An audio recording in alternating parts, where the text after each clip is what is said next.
Nifuna ishow iphele noma cha?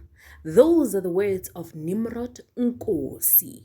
Ladies and gentlemen, welcome to Celebrity Live from Mzansi, and I am your host, Miss CLM.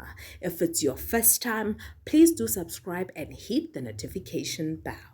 Ladies and gentlemen, on the latest episode of Isencane Lengane, if you remember, to my followers, they know good previously, ngiye ngasho ngathi on the next episode sizobona uNimrod Nkosi ahleli phansi noThando noSiyacela nemndeni yabo.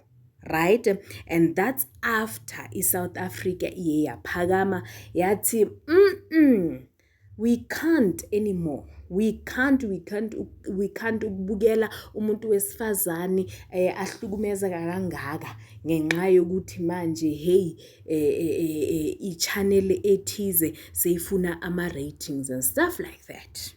So uNimrod Nkosi, because of we all know ukuthi, for those of you who don't know, of course, he upholds a certain position laphayana ku Moja Love, right?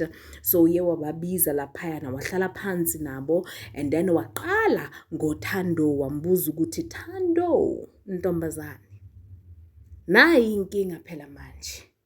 Nayi inkinga awusitshela ukuthi so far how do you feel ngeshow? uThando uthi yena bengaqabanganga ukuthi ishow izoze ifike la ikhona.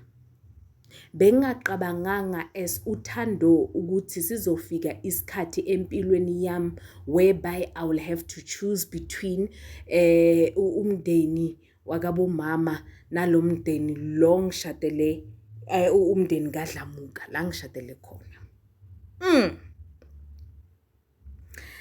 Then aphinde abuze uNimrod sekaya kuSiyacela ukuthi Siyacela nasisimo wena uzizwa kanjani. Naye washo exactly lento le eyashiwa uThando ukuthi nami bengaqabanganga ukuthi izinto ziyoze zibe kanje.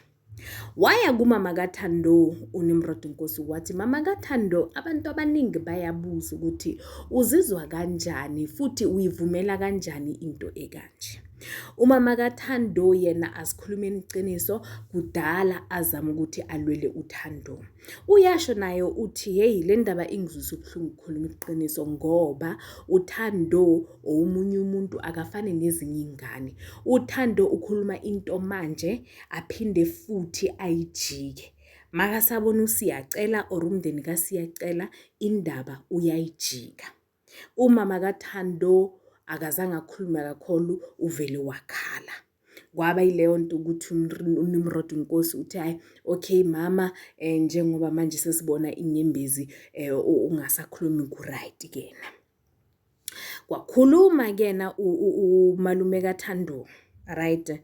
Umalume kaThando wasukuma wathi yabona angithande nekudala ngimkhuza uSiyacela, dala sifuna ukubambana ngezandla.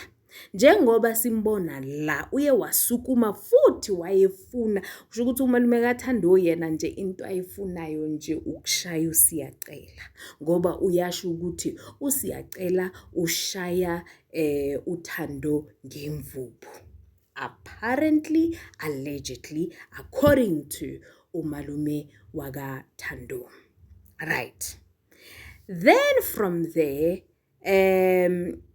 uNimrod Nkosi sekabuza umbuzo omkhulu ke ukuthi guyisini manje senze kanjani?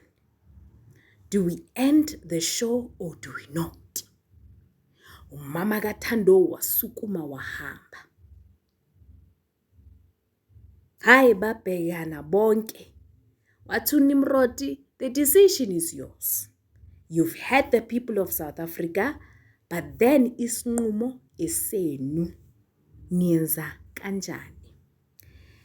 And then from there, athi uSiyacela, mina ngiyafuna ukuthi iqhubeke ishow ngoba ngifuna ukuthi lo mndeni lo wakaMsomi othi mina ngidlise uThando uthathe uThando, ngiyabadedela ukuthi bathathe uThando bayomkhipha lento le bathi mina umkhulu wethu ubaba Dlamuka wayedlisa uThando.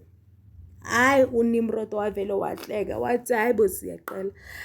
Uthini na? Uthi ngithi lo mndeni lo wakaMsomi uthi mina ngidlise uThando. Manje ngithi ngiyabadedela. Ngithi thathani ingane yenu nihambe niyoyikhipha yonke lento lena. And having said so ngithi ishow mayiqhubeke ukuze wonke umuntu azobona lento lena mase iphuma kuThando. Hayibo. Hayi babuza uThando, sisi wena uthini ngale ndaba le?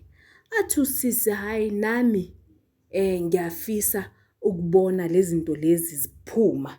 So ngifuna ukuthi wonke umuntu azibone, so ngithi i-show mayinga-cancel. Vele besazi ukuthi angeke baze bavume ngoba ku social media uThando abantu mabacomplaina uye wababuza wathi nizosiwondla na njengoba nina nithi i-show mayicancel. Guys, stay tuned because I'm coming up with more updates. If you haven't subscribed, please do so.